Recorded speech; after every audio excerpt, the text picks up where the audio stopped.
Hey guys, thanks for joining the live stream. If you're brand new to the YouTube channel, if you're over there on YouTube Live, then I would appreciate you subscribing and so you never miss a video and hitting the alert button, even if you want to.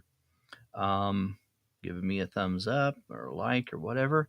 If you're on Facebook, same thing. If you could give me a thumbs up over there, that'd be awesome.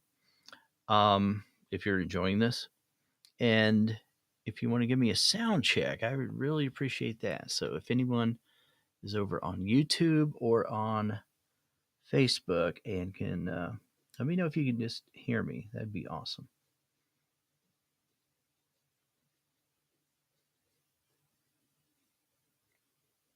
Just want to clean up some of these lines right in here. Hey, Jan. Good. How are you? Good to hear from you. And thanks for the sound check. So, Jan is over on Facebook Live. All right.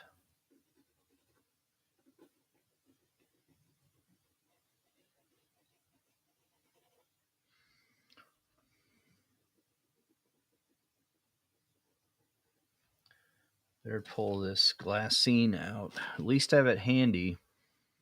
I'm working with ink tints. I don't want ink tints on my hand at all. It just is not that forgiving.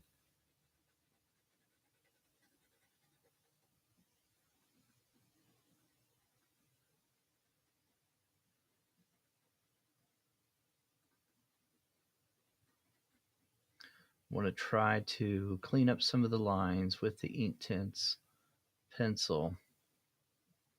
And I can still go in there and add a damp brush to this layer and move it around a little bit.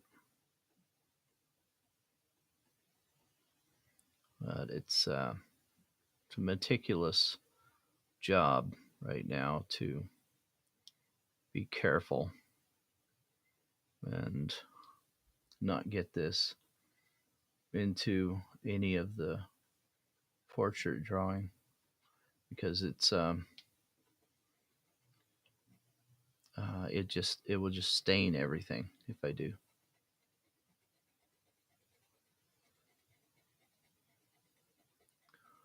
This ink tints is intense.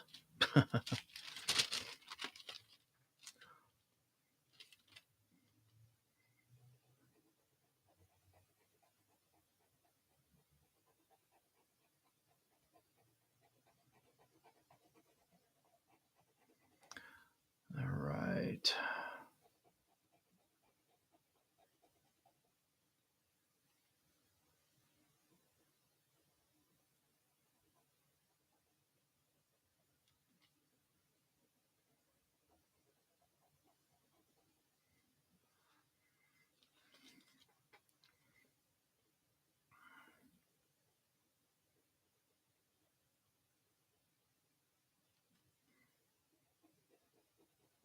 It goes on so dark, but then when you add water to it, it really does shift the color quite a bit, and it adds just like this lavender kind of look, kind of tint to it.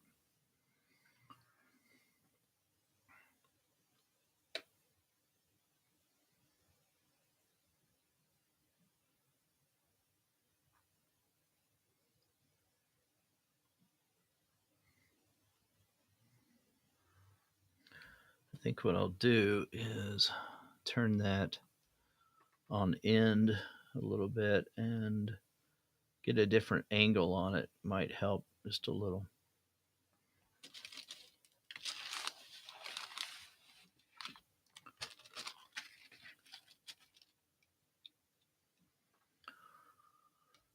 That way I can see this better. Working on it where it's nearly right here in front of me. So makes it a little simpler.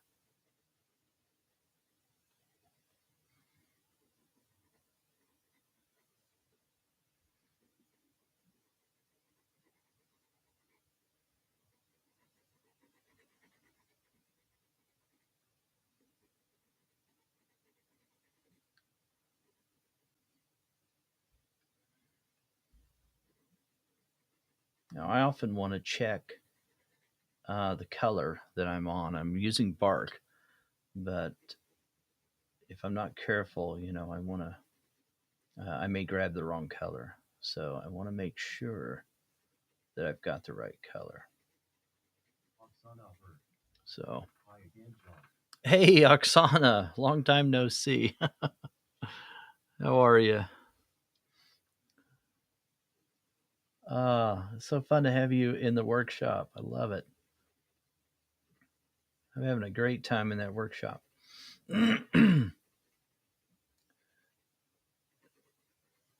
Even when things go wrong, I'm still having a good time.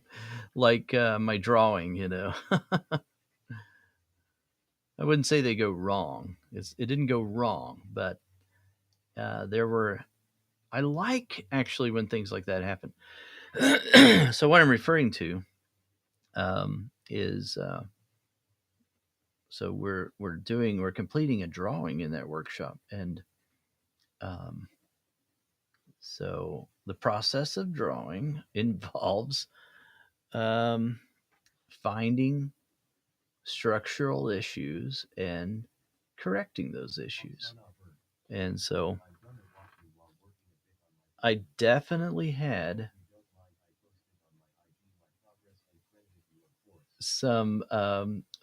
I definitely had some structural issues.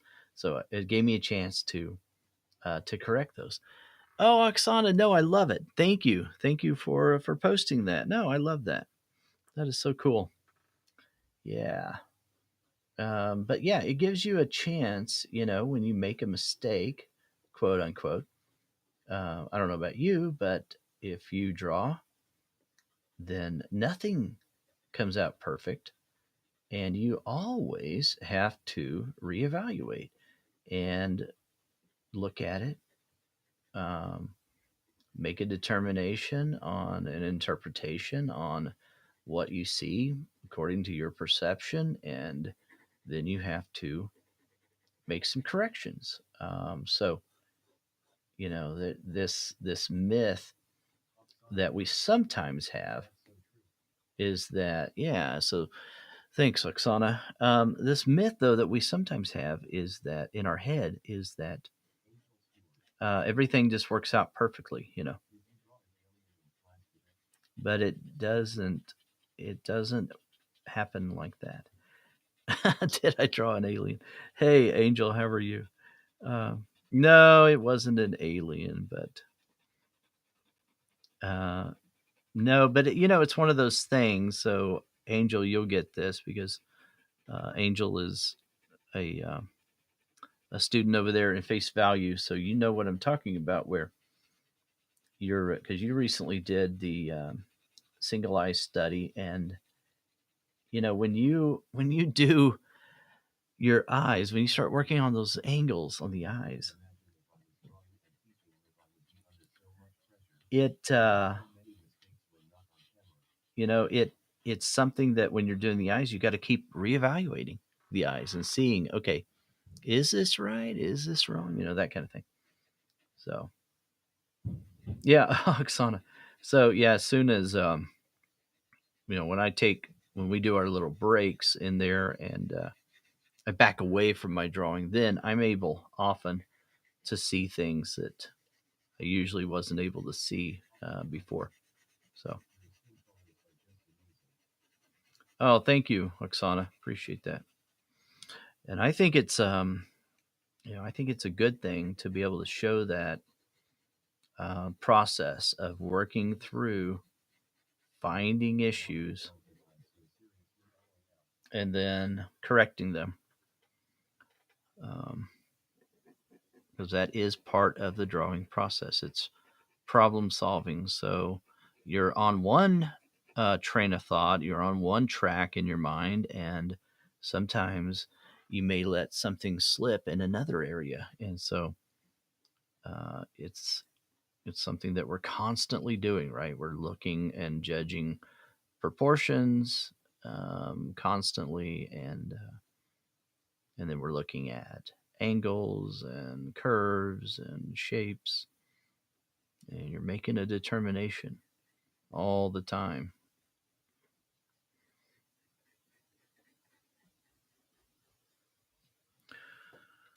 All right, I sharpened several of these bark pencils, but I feel like I'm running out here.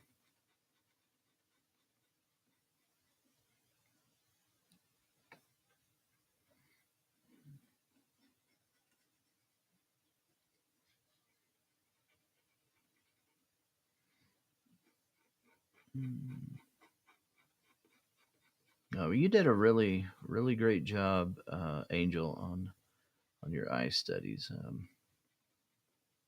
It's really it was really enjoyable to see that and to see that progress that you made. It's really something. Okay, let me see here.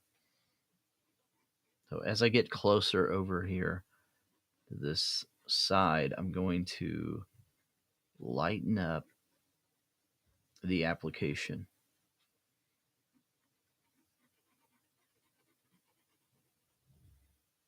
And then we will use water, and we will liquefy this, but we want it to be a lighter wash over here on this side.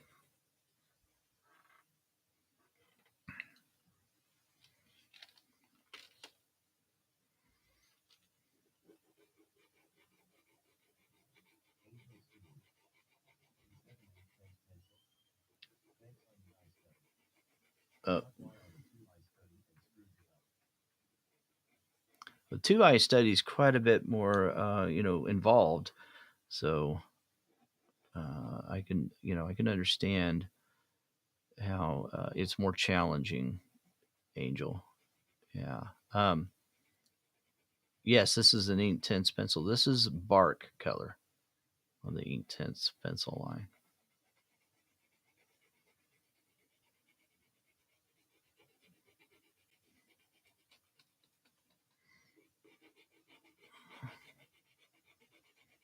Now I want some pretty even coverage with this, but once it liquefies, um, it will spread out quite a bit. And I'm going to turn this again. I can get to it easier. And so I don't have to have strokes that are just absolutely uniform, or they don't have to be so exact.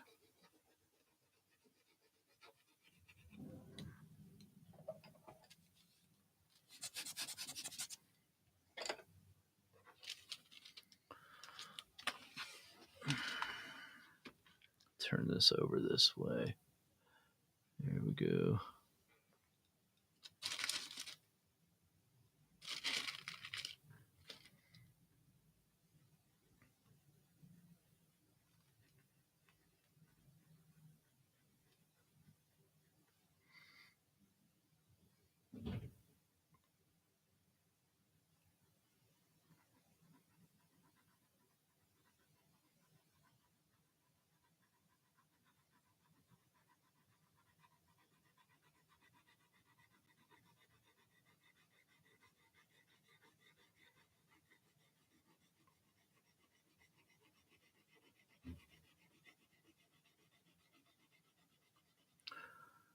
Okay.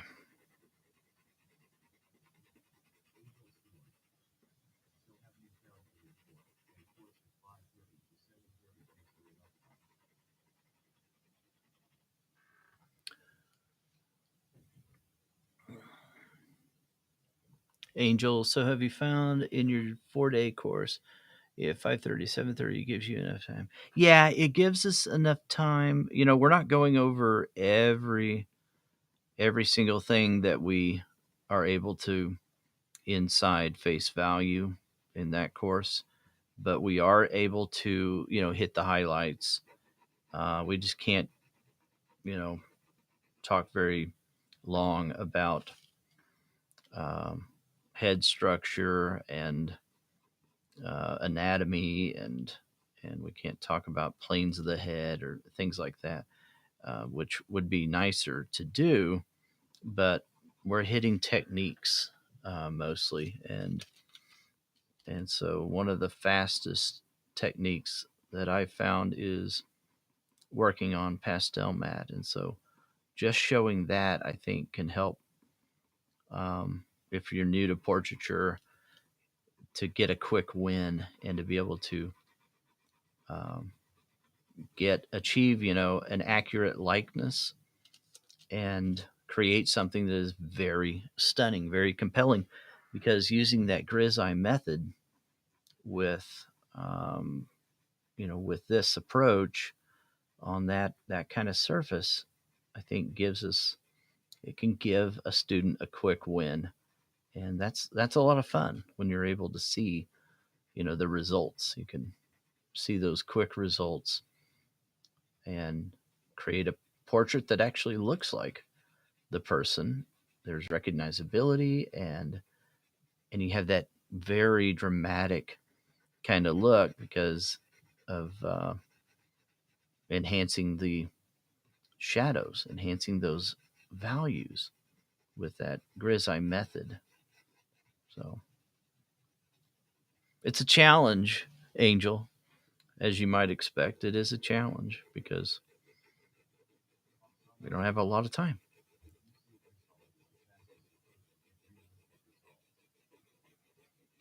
Yeah. So, Oksana, good question. The reason why we're going through that in there is I think it's faster and I think it's easier to do it that way. It's faster and it's more simple. Um, you're going to be able to correct issues with your drawing when you're using a method like that is more forgiving, you know, than if you just keep on going and you're just hoping, okay, I hope that line drawing was really, really accurate. Um, a line drawing can move on you, right? So, oh, that's good. Good to hear that. Yeah, you're doing really well with it. I think, I think it just makes things easier, makes it simpler to think about your drawing process from values first as you're underpainting.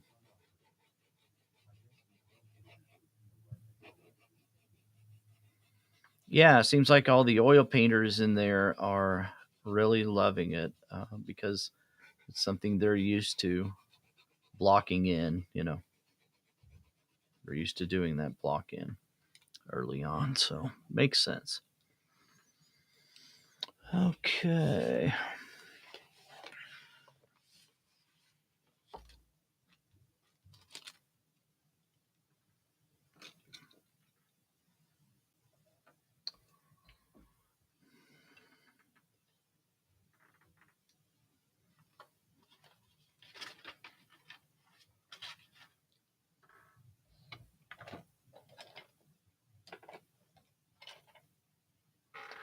Right.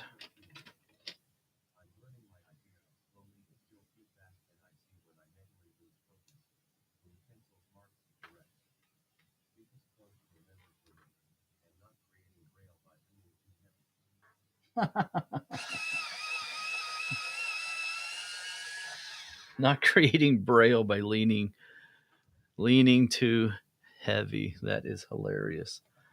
Um, yeah, it's hard to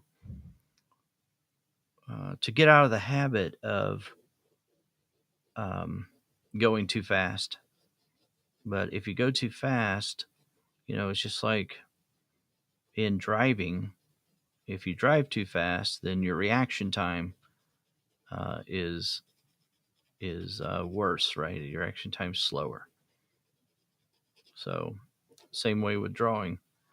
If we try to rush it, then um, we can end up having some problems, and maybe we don't recognize it for a long time. And so then that can lead to problems in correcting it. So, yeah.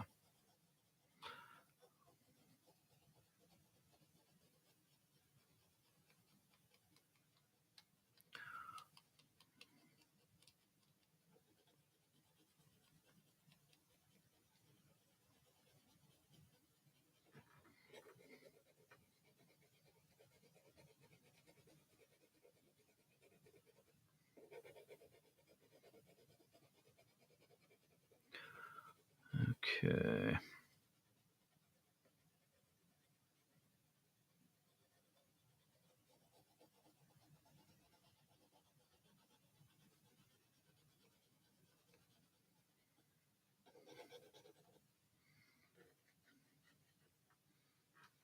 I guess I'm off the frame. I didn't realize it.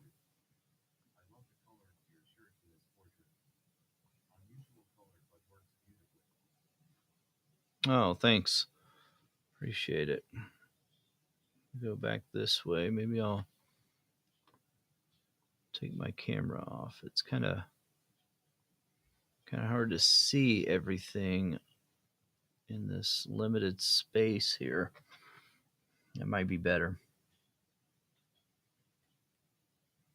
I want to create something that's a little bit darker on the edges. So I want to make sure that I add more value over here on the edges.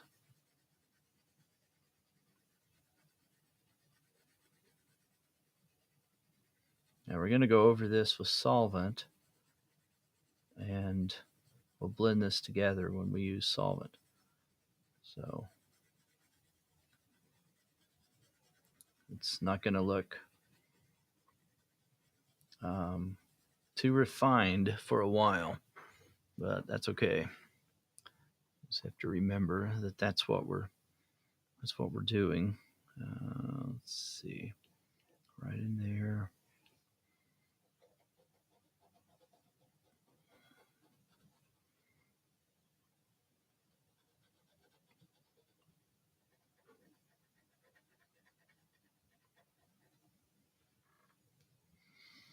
Okay.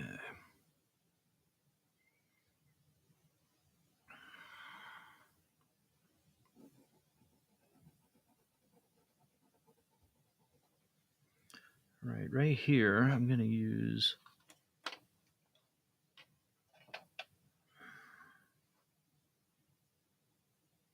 my Crimson Lake, and I want that to come down into, because this is going to represent a shadow. So I want that to come down into the shirt.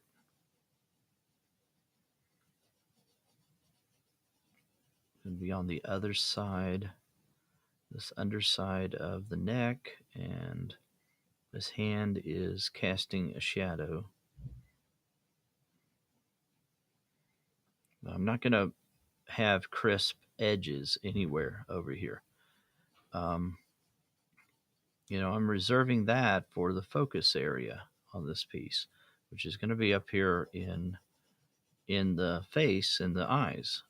So I don't want any competition with that area. So down here, I'm going to be more subdued in what I create as far as lines and contrast, but mostly lines. I want those to be much more subdued.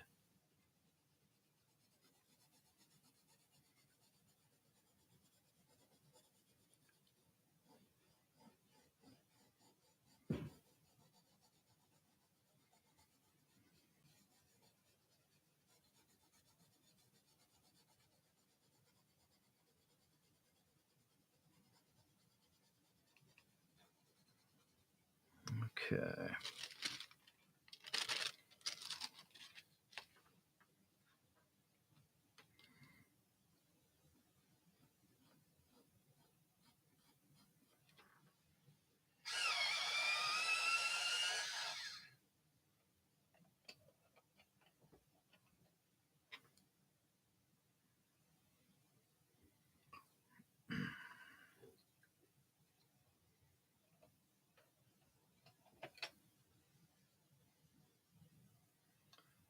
Dark indigo.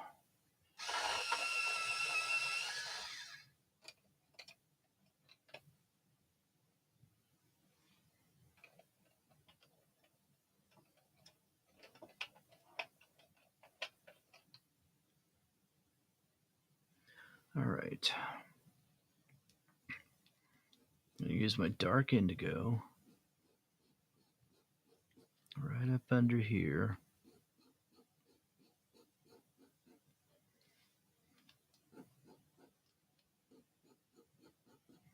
And this is my shadow side over here. So this can be much darker, especially over here on this side.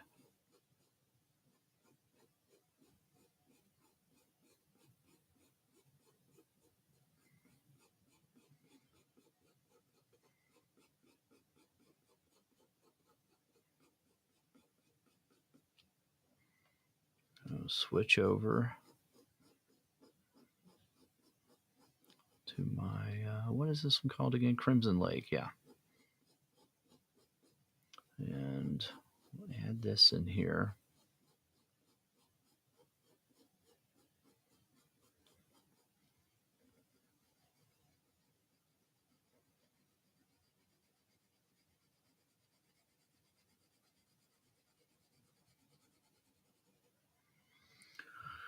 Okay. So if this area is a little bit lighter and it moves into a darker value down here, then I want to taper that transition from up here. So we'll probably use a lighter pencil right up there later on after we get all of this blended with solvent.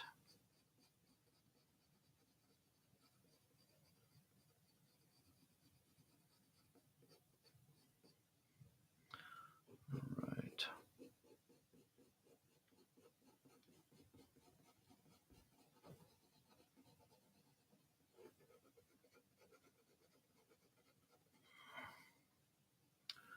Okay.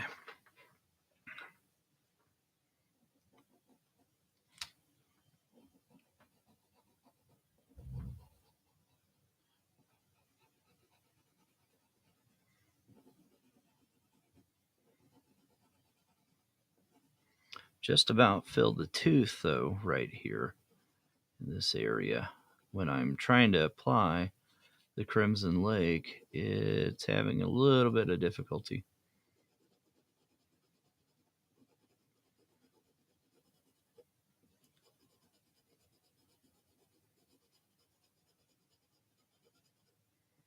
So, might be time to add some solvent.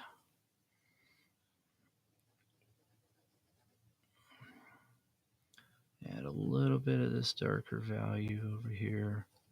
Some of these fabric wrinkles, some of these folds in the material.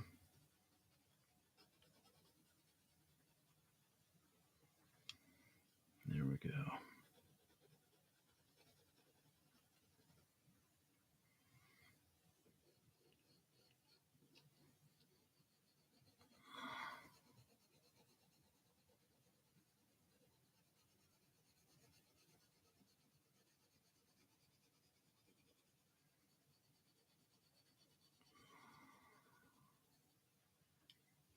Okay.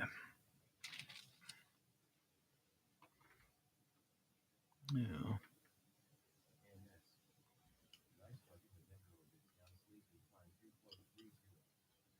Oh, NS over there on YouTube Live. Yeah, getting late for you. Well, thanks for joining us. Appreciate it. All right. Grab my solvent here.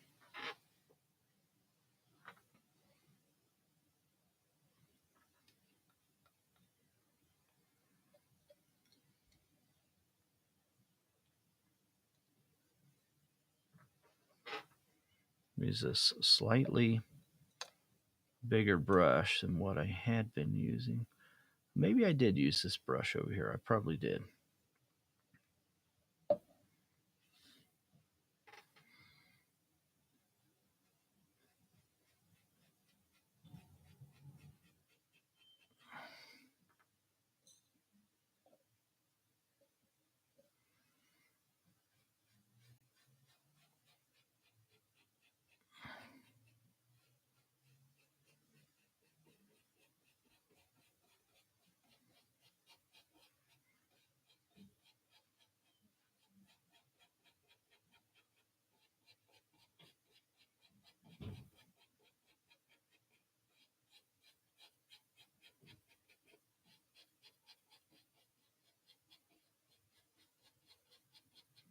It is turning it quite a bit more blue when I'm hitting the dark indigo.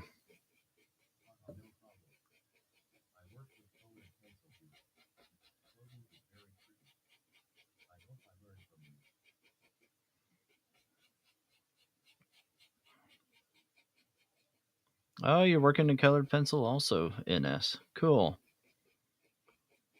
Nice.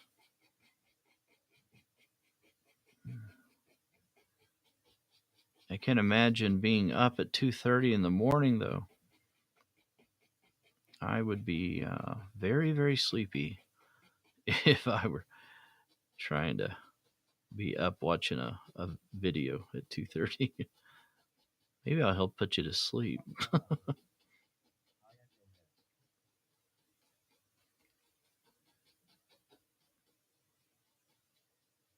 All right, there we go. That's what we're after. Oh, I'm off the frame. You guys can't see what I'm doing. Trust me, it's amazing. No, I'm just kidding. There we go. Okay, I can describe it. I'll prop that up for a second. I just got to get that corner done. Oh, you're working in portraits. Nice. Good deal. You're working in my favorite subject matter. Love it.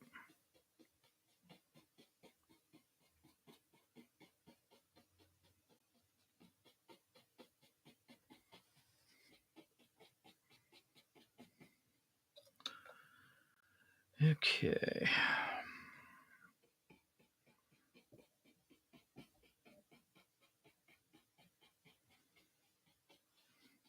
I love how on pastel mat the solvent will just take the pencil and smooth it out and create this fluid medium. It's just so fun to work on.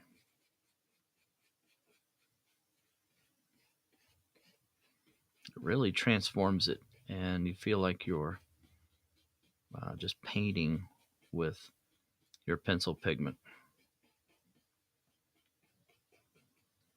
So great.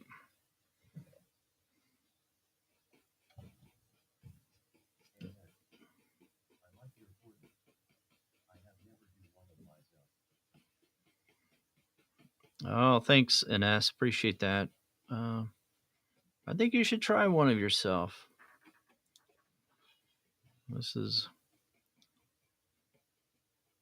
like the first one I've done in colored pencil of myself for self portrait. Yeah, seems like there's a lot of colored pencil portrait artists that work, with themselves as a model for a lot of their work. So,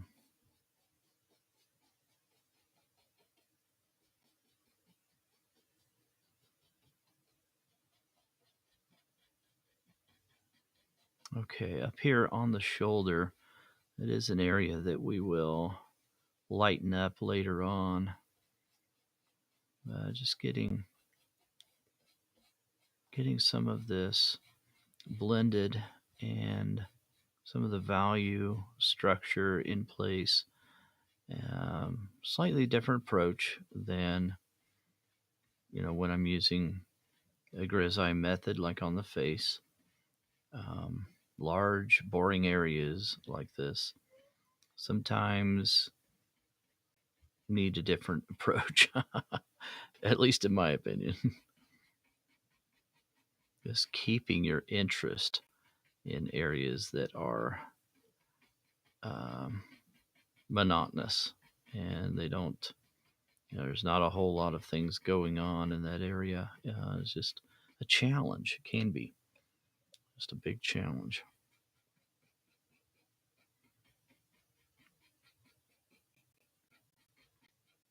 All right, we'll define that fold right there later on as well. I want to get up into this dark value up here.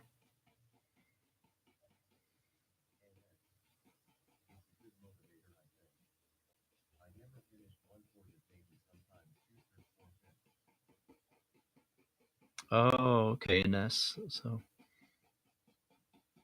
Um,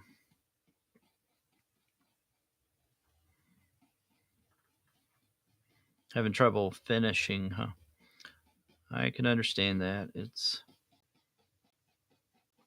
once you do learn how to just go through that ritual of completing the project, um, I think you'll be surprised at just how empowering that is to have it completed. But yeah, I can understand that. Sometimes it's difficult.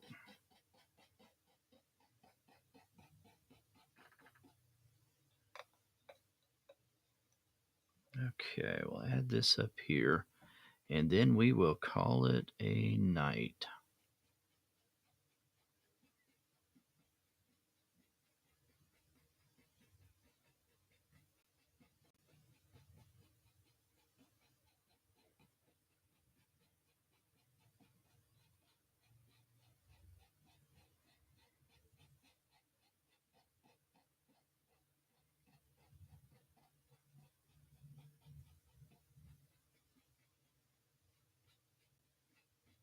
Transfer a little bit of that over this way. It's a very dark value right under here. And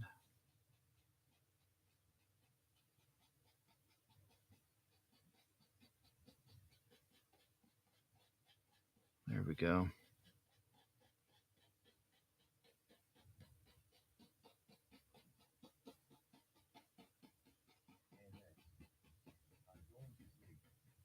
All right. Good night, NS. Awesome. All right. Thanks for joining. Have a good night. Okay. That is much better. That's kind of what we wanted right there. Dark value on that opposite side. That